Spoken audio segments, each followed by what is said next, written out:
Schau,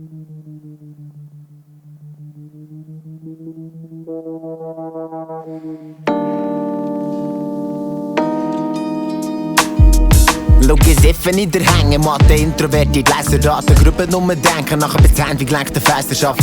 Die Verse kommen nere, grad vom langen Pfad, derhär Gsammte, so wie Närvebahne, Säge mal, das längt zum Starte. Sträbe nach der färne Sache, weil nämlich das Nache nur der Weg zu wahren Sachen kann von Massen betrachten aus Distanz, so wie ein Fenstergaffer. Muss nicht Teil vom Geschehen sein, weil mein Denken kann eine Welt erschaffen. Ja, mein Kopf, mein Reich, das Misstrauen der Grenzbewacher, lass an meine Meinung keine Blender an. Ich bin resistent gegen alles, was mich mit Recht beraten, nur für Menschen mit meinem eigenen Kopf erwacht mein Sendemast. Gleitet von meinem Kopf fliege ich näher zu den Sternen an. Nur Gedanken, echte Fakten werden Nebensachen. Wollt nicht Lifestyle alla Lederjacke, Fäden machen, zusammenfassen. Doch benehme mich so, als wäre ich Boss von so einer Gangster-Bande. Frisst mich durch alles durch wie eine Wendeplatte. Flüge über die drüber, hebt die an der Geländerstange. 4 Silben sind so easy, leer von diesen ganzen Bänder ab. Und wenn's nicht viel hast, du mal nichts von Rap verstanden.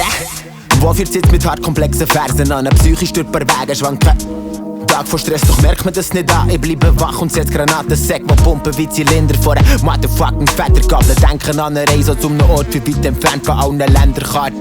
Doch während ich durch die Gegend fahre, schweb ich ab und mir wird bewusst, dass ich verfickt nochmal die Welt muss an, endlich mal die Grenzen kappen.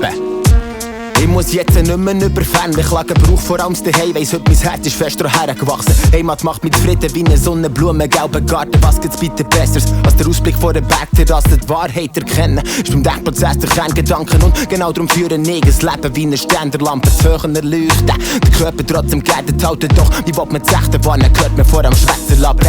Stecken auf, stecken ab.